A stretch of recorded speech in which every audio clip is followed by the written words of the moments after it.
धर्मासाठी कसं मरावं, धर्मासाठी कसं जगावं, खऱ्या अर्थाने या दख्खनच्या पावनभूमीत रक्तरंजित इतिहास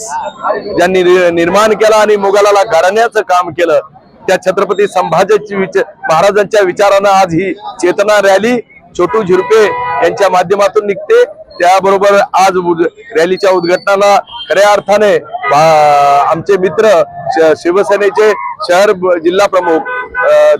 बाळूभाऊ थोरात, बंडूभाऊ, सर्व मंडळी, निलेश शिंदे आणि सर्व दीपक ढाकणे, सर्व आमचे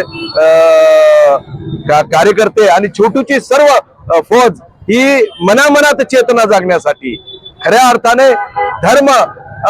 या धर्माचं रक्षण आणि हिंदू संस्कृतीचे ज्या पावलखुणा मोगलांनी नष्ट करण्याच्या भूमिका ठेवल्या होत्या त्याला मातीत गाडण्याचं काम या दख्खनच्या भूमीत झालं आणि ती पवित्र भावना घेऊन ही रॅली निघते आणि मी त्यामुळं या रॅलीच्या निमित्ताने सगळ्यांना शुभेच्छा देतो।